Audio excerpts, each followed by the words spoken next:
हमारे साथ तो इतने विशेषज्ञ लोग हैं, उर्गी साहब। हम चाहेंगे कि उर्गी साहब अपनी टिप्पणी दें। एक बात तो निश्चित है कि जो साफ दिखाई पड़ रहा है कि भारत जैसे देश या दुनिया के पैमाने पर वैचारिकी का नितांत अभाव हो गया है।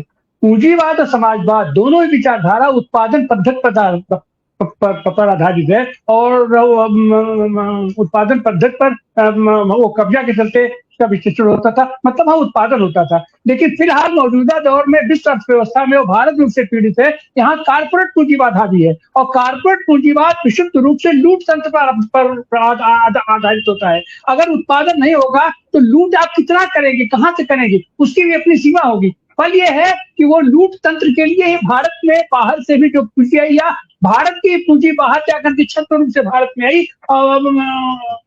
उन सारी पूंजियों को अब यहाँ शोषण करने के लिए, अब यहाँ कमाने के लिए और मौका नहीं मिल रहा है। कुछ चंद लोगों का यहाँ कब्जा हो गया, जिसके चलते यहाँ से वो पूंजी भी बाहर जा रही है। फल ये है कि हमारा भी बाजार गिर रहा है, और दुनिया के पैमाने पर ट्रम्प जिस तरीके से लाठी लेकर के खड़ा है, उसके यहाँ भी स्थिति बहुत खराब है। उसके यहाँ उत्पादन नहीं हो रहा है, तो उसके यहाँ कल कारखाने नहीं चल रहे हैं, तो वो अपने यहाँ से ज्यादा अब वो अपनी अर्थव्यवस्था सुधारना चाहता है, दूसरे देशों को लूट करके, दूसरे देशों के प्राकृतिक अपनी संपदाओं को वो कब्जा करके। तो हम चाहेंगे कि उर्गी साहब इस पर अपने विचार दें कि आखिर भारत में यह जो द्वंद्व चल रहा है, इसके चलते बाजार गिर रहा है, और नहीं, ये बाजार को उठाने का और क्या साधन हो सकता है।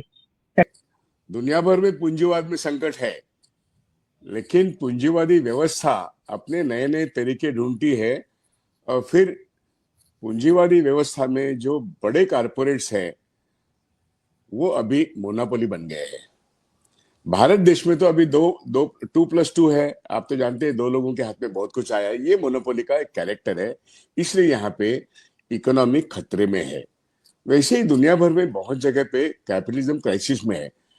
अब ये जो पूंजी है, इस पूंजी का उस जमाने में हम लोग जो समाजवाद की बात करते थे या कम्युनिज्म की बात करते थे, अब देखिए नक्शा इतना बदल गया है। द फाइनेंस कैपिटल का जो कैरेक्टर है वो पहले से इंडस्ट्रियल कैपिटल के कैरेक्टर से बहुत अलग है, और इसलिए आज के जमाने में जब बाजार में आपके शेयर का सेंसेक्स लुढ़कता है, तो आज के कॉर्पोरेट जब लुढ़कते हैं, तो इसका विश्लेषण करना बहुत जरूरी है। इंडस्ट्री कैपिटल से बहुत अलग ये मार्केट कैपिटलिज्म है, और यहाँ पे जो जिस पूंजी की बात करते थे पहले, इससे अलग, which is not tangible, the capital which is not tangible, the money which is not tangible, लेकिन उसकी तादाद बहुत बड़े पैमाने पे दुनिया भर है। अब तो आपने हमारे मार्केट के बारे में सोचना शुरू किया, लेकिन यही ट्रम्प दुनिया भर में टैरिफ भी लगाता है, और दूसरे देशों में ये कह रहा है कि मेरी जो क्रिप्टो करेंसी है उसमें आप हिस्सा बन जाओ, मेरी क्रिप्टो करेंसी में आप हिस्सा बन जाओ।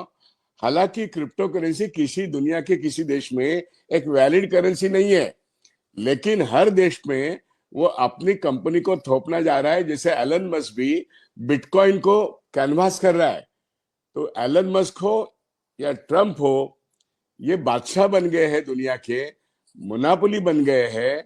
ये नया जो एक न्यू लिबरलाइजेशन इकोनॉमी के कंट्रोलिंग पॉइंट्स को कंट्रोल कर रहे हैं, इस तरीके का एक पूंजीवाद हम देख रहे हैं जो कुछ चंद हाथों में है।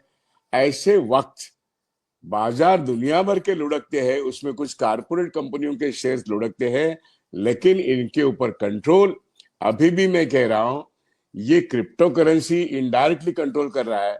और चेंजेस ऑफ जो डिजिटल बैंकिंग है, डिजिटल इकोनॉमी है, उसके ऊपर एआई का जो कंट्रोल है, तो आप उसकी दिशा में बढ़ रहे हैं। ऐसे वक्त ये जो बाजार है, इसमें अभी आपकी और मेरी बचत लुढ़क रही है, इसको मैंने फोकल पॉइंट बनाया था। बैंकों में, इंश्योरेंस सेक्टर में जो हमारी बचत है, वो सब अब लिस्टेड कंपनीज बन गई है, और इस लिस्टेड कंपनी में आपकी और मेरी, आपने जो प्रोडक्शन की बात की, मैं सेविंग की बात कर रहा हूं, मैं इन्वेस्टमेंट की बात कर रहा हूं, ये सब अभी डोल्डर्स में है, और बहुत तेजी से हमारी कमाई घर में जो है कैश में हो या अदर फॉर्म में हो, वो लुढ़कने जा रही है, ये वो क्राइसिस है।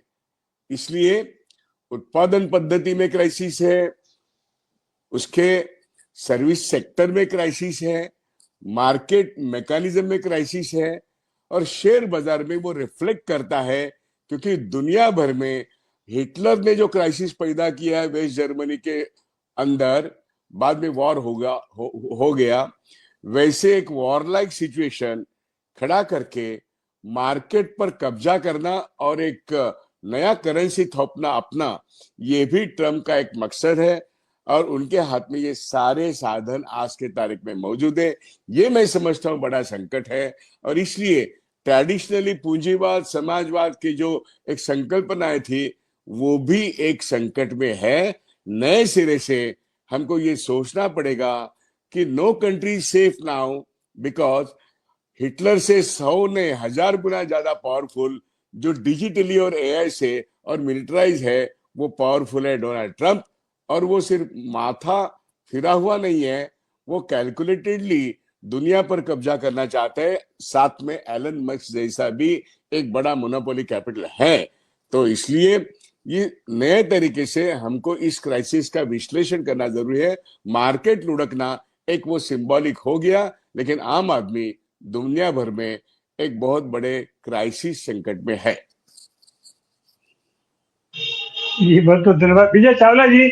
आप इसको क्या देखते हैं, ये जो संकट आया है शेयर बाजार का, ये आप इसमें कितना स्थायित्व देखते हैं और आने वाले दिनों में क्या इसमें सुधार की गुंजाइश है चावला जी?